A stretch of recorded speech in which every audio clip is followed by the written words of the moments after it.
कभी सोचा है कि कुछ कहानियां हमारे रोंगटे क्यों खड़े कर देती हैं? आज हम एक ऐसी ही कहानी की परतें खोलने जा रहे हैं, पलक न झपकाने वाला यात्री। हम सिर्फ कहानी नहीं सुनेंगे, बल्कि ये समझेंगे कि आखिर डर को बुना कैसे जाता है, उसके पीछे की साइकोलॉजी क्या होती है। तो चलिए इस रहस्यमयी सफर की शुरुआत करते हैं। हर अच्छी डरावनी कहानी की शुरुआत पता है कहाँ से होती है? किसी बिल्कुल नॉर्मल, रोजमर्रा की जगह से। जैसे यहाँ एक खाली बस, वो भी देर रात को। ये माहौल एकदम अपना सा लगता है ना? हम सबने कभी ना कभी ऐसी ही बस में सफर किया है। और यहीं इसी कंफर्ट जोन में लाकर कहानी लिखने वाला धीरे से डर का बीज बो देता है। और बस तभी कहानी में एंट्री होती है हमारे रहस्यमयी यात्री की। ये कहानी का पहला पड़ाव है, एक असामान्यता। अब जरा गौर कीजिएगा कि कैसे छोटी छोटी, बिल्कुल मामूली सी लगने वाली चीजें मिलकर एक अजीब सी बेचैनी पैदा करने लगती हैं। सबसे पहले उसका कोट, ग्रे रंग का। अब ये कोई मामूली बात नहीं है। ग्रे एक ऐसा रंग है जो आपको भीड़ का हिस्सा भी बनाता है और उससे गायब भी कर देता है। मतलब वो कोई इंसान नहीं, बल्कि एक चलती फिरती परछाई है जो बस में घुसाई है। और वो बैठता कहाँ है? एकदम पीछे, कोने में, सबसे अलग थलग। ये अलगाव उसे खतरनाक बनाता है। ये हॉरर कहानियों का एक गोल्डन रूल है, जो सबसे अलग होता है अक्सर वही सबसे बड़ा खतरा होता है। वो समाज का हिस्सा नहीं है और इसीलिए समाज के नियम उस पर लागू नहीं होते।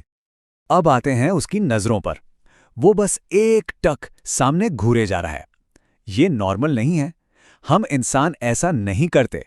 हमारी आंखें तो इधर उधर घूमती हैं, कुछ न कुछ देखती रहती हैं, पर उसकी वो एक टक निगाह, वो किसी शिकारी जैसी है। और धीरे धीरे ये एहसास होने लगता है कि शायद शिकार हम ही हैं। और फिर आती है सबसे खौफनाक बात। वो एकदम पत्थर का बुत बना बैठा है, कोई हरकत नहीं, मतलब जिंदा होने का कोई निशान ही नहीं। इसी सन्नाटे में, इसी ठहराव में उसका अमानवीय होना छिपा है। वो हमारे बीच तो है, पर हम में से एक नहीं है। और यहीं से कहानी एक जबरदस्त मोड़ लेती है। जो चीज अब तक सिर्फ अजीब लग रही थी, अब वो एक ऐसा रहस्य बनने वाली है जिस पर यकीन करना मुश्किल हो जाएगा। कंडक्टर को कुछ ऐसा पता चलने वाला है जो सच में उसके होश उड़ा देगा। कंडक्टर के लिए तो ये रोज का काम था, एक नॉर्मल सी आवाज, एक रोज की बात। पर अक्सर तूफान से पहले की शांति ही सबसे खतरनाक होती है। सब कुछ सामान्य है, बस उस एक पल तक, जब तक कि सब कुछ बदल नहीं जाता। और फिर खामोशी। सीट खाली है, लेकिन कैसे? मतलब बस तो चल रही थी, दरवाजे भी बंद थे।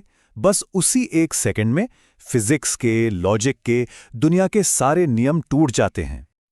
और फिर हाथ लगता है ये सबूत, एक नया, बिल्कुल अनयूज्ड टिकट।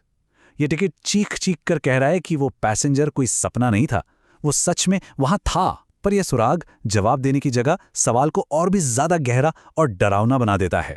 तो अब तक ये सिर्फ एक मिस्ट्री थी, एक पहेली।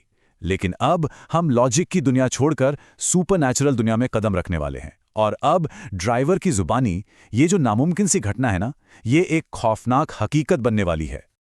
ड्राइवर की कांपती हुई आवाज में ये राज खुलता है। अचानक उस गुमनाम परछाई को एक नाम मिल जाता है, एक पहचान, जो एक मरे हुए आदमी की है।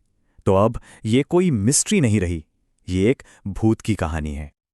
और बस ऐसे ही अतीत और आज, पास्ट और प्रेजेंट एक दूसरे से जुड़ जाते हैं। पिछली सर्दियों में हुई वो मौत आज रात के इस डरावने एक्सपीरियंस की वजह बन जाती है।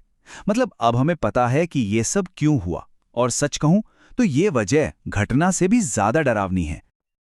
लेकिन ठहरिए, कहानी अभी खत्म नहीं हुई है। अब सीन में आती है मॉडर्न टेक्नोलॉजी, यानी कि सीसीटीवी।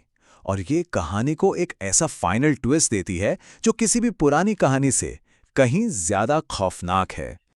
तो कहानी अब अपने क्लाइमैक्स पर पहुंच चुकी है, क्योंकि सीसीटीवी फुटेज में कुछ ऐसा रिकॉर्ड हुआ जो इंसान और भूत के बीच के लाइन को धुंधला कर देता है। असली डर इसी आखिरी खुलासे में है। और ये है वो खुलासा जो सच में रोंगटे खड़े कर देता है। देखिए, गायब हो जाना एक बात है, लेकिन पलक तक न झपकाना, ये उसे पूरी तरह से इनह्यूमन बना देता है।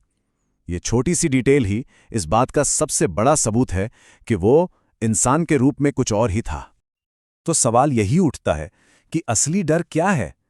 एक ऐसा भूत जो गायब हो जाए, या फिर एक ऐसा भूत जो बिल्कुल हमारी तरह दिखे, हमारे बीच रहे पर हो इंसान नहीं?